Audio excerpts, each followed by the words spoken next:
नमस्कार दोस्तों, आप सबका आपके अपने यूट्यूब चैनल रोजगार जंक्शन पे स्वागत है। उम्मीद है आप सभी का स्वास्थ्य काफ़ी अच्छा होगा और आप काफ़ी अच्छे से तैयारियां कर रहे होंगे। दोस्तों, आज के इस वीडियो में अपन डिस्कस करेंगे जो अभी रिसेंटली ग्रेड थर्ड का जो एग्ज़ाम हुआ है, उस एग्ज़ाम में बहुत सारे ऐसे प्रश्न हैं जिन पे ऑब्जेक्शन राइज करना चाहिए। तो वो कौन-कौन से प्रश्न हैं और उसमें राइट आंसर क्या होना चाहिए और उसके जो ऑथेंटिक प्रूफ हैं, वो भी अपन यहाँ पे इस वीडियो में डिस्कस करेंगे। और अगर आप हमारे यूट्यूब चैनल पर नए हैं तो चैनल को सब्सक्राइब करें और बेल के आइकन को ज़रूर प्रेस करें ताकि इस हर वीडियो का आपको नोटिफिकेशन मिलता रहे। इसके अतिरिक्त आप हमारे टेलीग्राम चैनल से जुड़ सकते हैं, जहां पे आपको सभी अपडेट और ये जितने भी ऑथेंटिक प्रूफ हैं और इसके अतिरिक्त ये जो प्रश्न हैं वो आपको वहां पे मिलते रहेंगे। दोस्तों, सबसे जो पहला प्रश्न है ये साइंस सब्जेक्ट का है। जो साइंस मैथ का पेपर हुआ था 18 जनवरी को, उसका है। तो इसमें जो है आपसे पूछा गया है किसी एक माध्यम में अनुदैर्ध्य ध्वनि तरंग का वेग उसके प्रत्यास्थ गुणों और जड़त्व गुणों पर निर्भर करता है। कुछ सामान्य पदार्थों में ध्वनि के वेग के अनुसार सही घटते हुए क्रम में आपको व्यवस्थित करना है। यानी कि जो वेलोसिटी ऑफ साउंड है उसको डिसेंडिंग ऑर्डर के अंदर आपको यहाँ पे चूज करना है कि कौन से ऑप्शन के अंदर वो सही से दिया गया है। जब आप प्रश्न को पढ़ते हैं और जो बोर्ड ने आंसर माना है उसमें बोर्ड ने स्टील में साउंड की वेलोसिटी एल्यूमिनियम में साउंड की जो वेलोसिटी होती है उससे ज़्यादा मानी है। यानी कि आप देखेंगे ऑप्शन डी बोर्ड ने राइट माना है और इसमें दिखा गया है कि स्टील की वेलोसिटी ज़्यादा है एल्यूमिनियम से। लेकिन जब अपन एनसीईआरटी की बुक पढ़ते हैं तो एनसीईआरटी की बुक में एक टेबल दिया गया है और एक टेबल के अंदर यही बोला गया है कि साउंड के बारे में बोला गया है ये, और ये टेम्परेचर यहाँ पे 25 डिग्री सेल्सियस बोला गया है। और यही टेम्परेचर होता है, जब आपको कोई टेम्परेचर वगैरह दिया नहीं जाता है तो यही टेम्परेचर। तो दोस्तों, जब भी अपने को टेम्परेचर नहीं दिया जाता है तो अपन 25 डिग्री सेल्सियस को सेंटीग्रेड को ही अपन जो है वो कंसीडर करते हैं, क्योंकि इसी को बोलते हैं रूम एयर। तो जब टेम्परेचर की बात नहीं होती है, कोई स्पेशल कंडीशन अपने को नहीं दी जाती है, तो अपन इसी को कंसीडर करते हैं। तो यहाँ पे जब आप देखेंगे तो देखिए एल्यूमिनियम का जो वेलोसिटी है, एल्यूमिनियम के अंदर जो साउंड की वेलोसिटी है वो है दोस्तों 6420। और यहीं पे आप जब नीचे देखेंगे स्टील में तो वो है 5960 मीटर पर सेकेंड। तो ये देखिए लगभग 400 का डिफरेंस यहाँ पे है। और इस सारणी के अकॉर्डिंग सबसे ज़्यादा किसकी है? एल्यूमिनियम की। जबकि आप जब प्रश्न में देखेंगे तो आंसर की के अंदर आपको स्टील में ज़्यादा दे रखी है। तो ऐसे में कोई भी ऐसा ऑप्शन नहीं है दूसरा जहाँ पे ए पहले हो और ई बाद में हो। तो इसका मतलब है कि ये प्रश्न भी आपका डिलीट होगा और इसके जितने मार्क्स हैं वो सभी में जो है डिवाइडेड हो जाएंगे। चलिए अगला जो प्रश्न है उसके बारे में डिस्कस करते हैं। तो ये प्रश्न है दोस्तों, वैसे तो इसमें ए और ई का ही फ़र्क है, लेकिन ये दोनों एक अलग चैप्टर बन जाते हैं। छोटी सी मिस्टेक नहीं है, जब केमिस्ट्री को अपन पढ़ते हैं डिटेल से तो एक बहुत बड़ी मिस्टेक हो जाती है। क्योंकि आपको पता है कि जो आइसोब्यूटेन होता है दोस्तों, ब्यूटेन का फॉर्मूला जो होता है वो C4H10 होता है दोस्तों। और ब्यूटेन जो होता है, मैं लिख देता हूँ यहाँ पे, ब्यूटेन का जो फॉर्मूला होता है दोस्तों वो C4H8 होता है। और इसके प्रूफ हमने तैयार कर लिया है, लेकिन उसमें कुछ चीज़ें आपको हाथ से लिखनी पड़ेंगी और कुछ चीज़ों को वहाँ पे आपको हाईलाइट करना पड़ेगा। तो वो एक लंबी पीडीएफ है जिसमें कम से कम 8 से 10 पेज है। तो पीडीएफ आपको हमारे टेलीग्राम ग्रुप पे मिल जाएगी। यहाँ पे हमने पीडीएफ को अटैच नहीं किया है, वरना तो काफ़ी लंबी पीडीएफ ये हो जाती। और इसमें भी ऑप्शन चेंज नहीं होगा, प्रश्न ही आपका डिलीट होगा। उसके बाद बात करते हैं गोरबिया सौर विद्युत परियोजना वाले प्रश्न की। ये प्रश्न बहुत ही कम कैंडिडेट का गलत होगा, क्योंकि आपने जो करंट की बुक्स हैं उसमें पढ़ा होगा बीकानेर, और बोर्ड ने भी बीकानेर को ही राइट माना है। लेकिन इसमें भी कुछ कैंडिडेट जो हैं वो ऑब्जेक्शन राइज करने वाले हैं, क्योंकि जो ऑफिशियल पीआईबी की वेबसाइट है या फिर जो मतलब भारत सरकार के द्वारा जो नोटिफिकेशन जारी किए जाते हैं, तो दोस्तों उसमें जोधपुर के फलोदी बाप को राइट माना है। उसमें ये देखिए, मैं आपको दिखा देता हूँ, मैंने प्रूफ भी यहाँ पे अटैच किया है। तो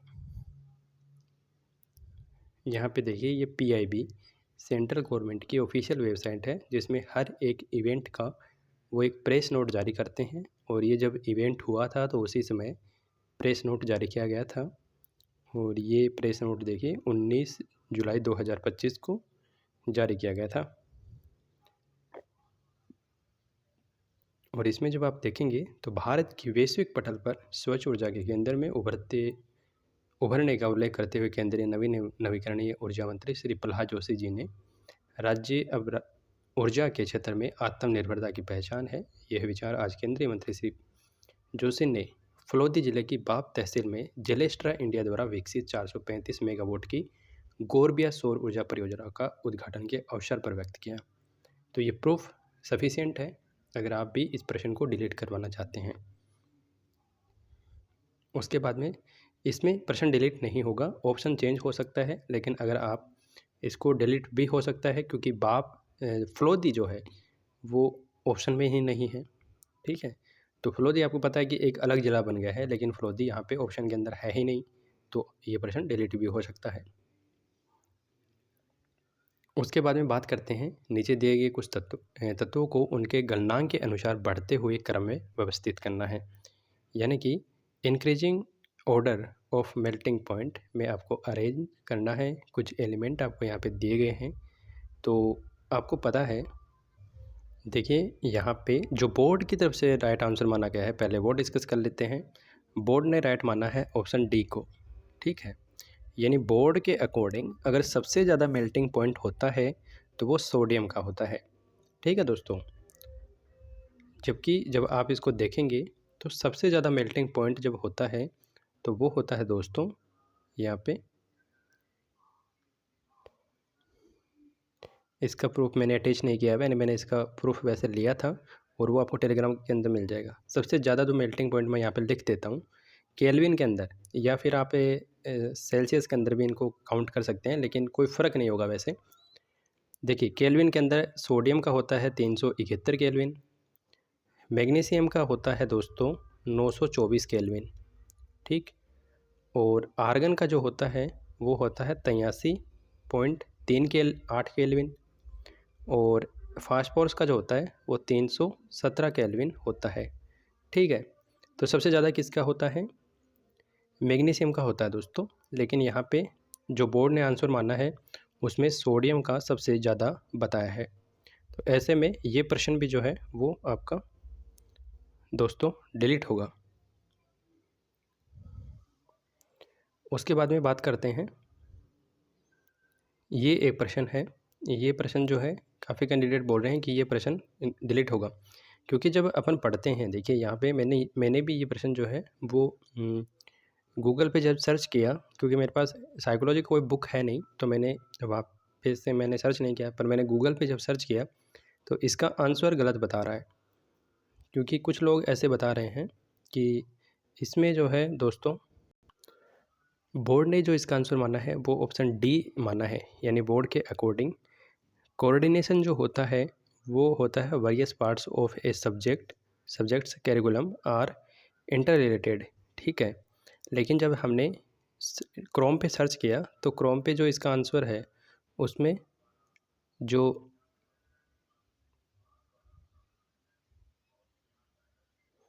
कोऑर्डिनेशन, तो जो क्रोम है उसके अकॉर्डिंग सही है, लेकिन जब कोरिलेशन की अगर अपन बात करते हैं तो कोरिलेशन में जो बोर्ड ने है वो माना है unification of knowledge from different branches of learning. ठीक है, जबकि जब और है वो बताते हैं कि इसका आंसर 3 होना चाहिए, यानी कि कोरिलेशन का मतलब होता है correlation of A social science subject with other school subject. और जो ऑप्शन 3 है स्पायरल कैरिकुलम, उसमें ऑप्शन जो 2 है उसको सही बता रहे हैं। वैसे मैं इसकी पुष्टि नहीं करता हूँ क्योंकि मैंने साइकोलॉजी की बुक में ये चीज़ नहीं पढ़ी है, लेकिन आपके पास अगर इसका कोई प्रूफ है तो आप हमें यहाँ पे कमेंट कर सकते हैं, फिर मैं आपको एक्सेस दे दूँगा। तो आप हमारे टेलीग्राम ग्रुप में भी शेयर कर सकते हैं ताकि इस प्रश्न पे भी ऑब्जेक्शन लग पाएँ और सभी को इसका फ़ायदा मिल पाए।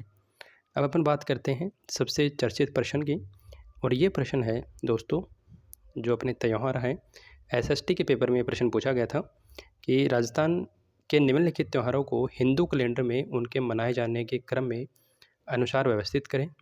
अब शुरू कहाँ से करना है आपको? चैत्र माह से शुरू करना है। वैसे नववर्ष आप सभी को पता है कि चैत्र माह से आपका नववर्ष शुरू होता है, लेकिन यहाँ पे बोर्ड ने लिख भी दिया है कि चैत्र माह से आपको शुरू करना है। तो यहाँ पे बोर्ड ने क्या माना है दोस्तों? ऑप्शन बी को सही माना है। बी को सही मानने का मतलब क्या हो गया दोस्तों कि आपका होली सबसे पहले माना है बोर्ड ने।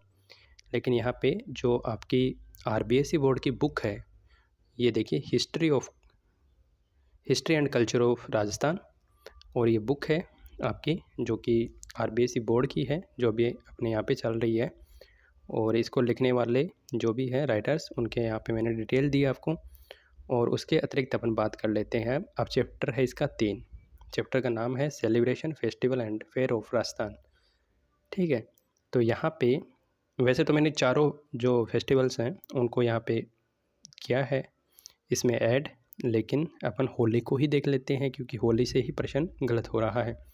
अब यहाँ पे आप जब देखेंगे तो festival of Holi is celebrated on Phalgun Purnima with great एथम। ठीक है, अब दोस्तों देखिए फाल्गुन पूर्णिमा को मनाया जाता है जो कि वर्ष का अंतिम दिन होता है। तो फिर ये तो गलत है ना दोस्तों, ये कैसे होगा सबसे पहले? ये तो सबसे लास्ट में मनाया जाएगा। तो अपने को एक ऐसा ऑप्शन चूज करना होगा जिसमें होली सबसे लास्ट में हो।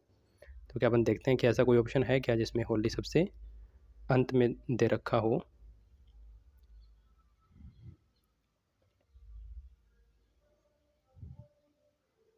तो होली ऑप्शन डी में है।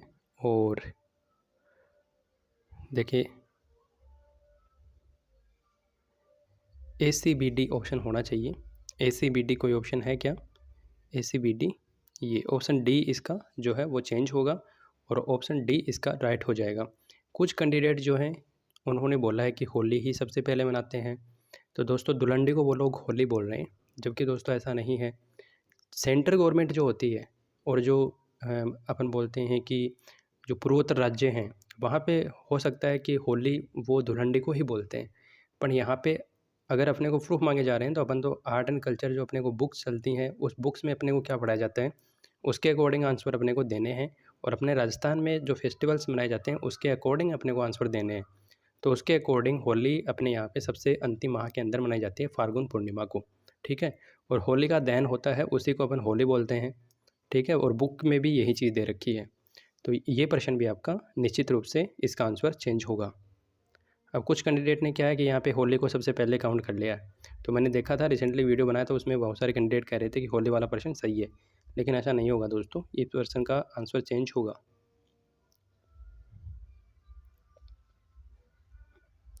अगला प्रश्न है कि आपको निम्नलिखित राज्यों को राज्यसभा में उन्हें आवंटित सीटों के आधार पर आरोही क्रम में व्यवस्थित करना है।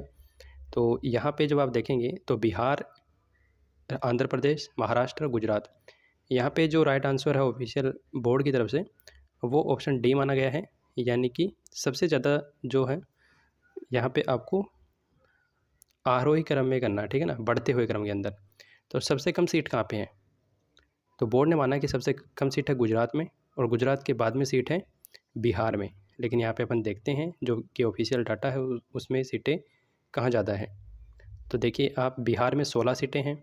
गुजरात इनका सही है, गुजरात के बाद में आना चाहिए था आंध्र प्रदेश।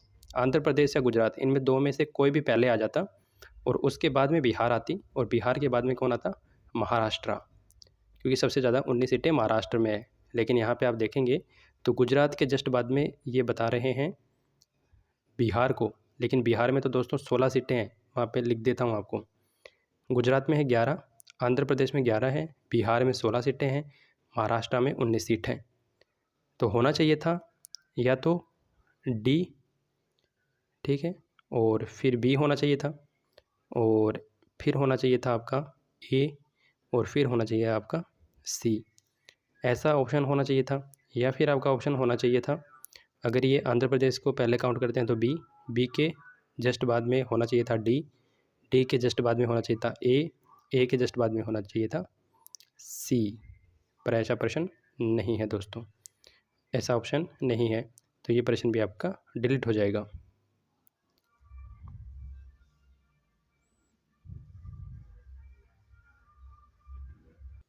एक प्रश्न और है दोस्तों 128 का, ये भी एसएसटी में पूछा गया था, ये भी काफ़ी विवादित है। मूल कर्तव्यों के बारे में कौन सा कथन सत्य नहीं है, ये आपको बताया गया कि सत्य कथन कौन सा नहीं है, ये आपको यहाँ पे चूज करना है। तो जब दोस्तों अपन यहाँ पे स्टेटमेंट को पढ़ते हैं तो मूल कर्तव्यों की संख्या 10 है, तो ये स्टेटमेंट गलत है वर्तमान की कंडीशन को देखते हुए। मूल कर्तव्यों का उल्लेख भारत के संविधान के भाग 4 में हुआ है। अब इसमें कुछ कैंडिडेट कह रहे हैं कि भाग 4 में नहीं है, वह फिर क्या था कि भाग 4 कै जोड़ा गया था बाद में। तो ये स्टेटमेंट कुछ कैंडिडेट जो हैं वो इसको राइट मान रहे हैं कि भाई ये स्टेटमेंट गलत है और यही पूछा गया है कि कौन सा सत्य नहीं है, तो आंसर हो जाएगा ये। और मूल कर्तव्यों की संख्या जो मूल संविधान था उसमें 10 ही थी, इसलिए वो कैंडिडेट इसको सही मान रहे हैं कि ये स्टेटमेंट तो सही है। लेकिन दोस्तों बोर्ड एक ही प्रश्न में 2 मापदंड कैसे बना सकता है, क्योंकि जब अपन बात करेंगे कि बोर्ड ऐसे कैसे मान सकता है, अगर मूल संविधान की बात हो रही है तो मूल संविधान में दोस्तों भाग 4 में मूल कर्तव्य थे ही नहीं, तो इसका मतलब ये स्टेटमेंट गलत है।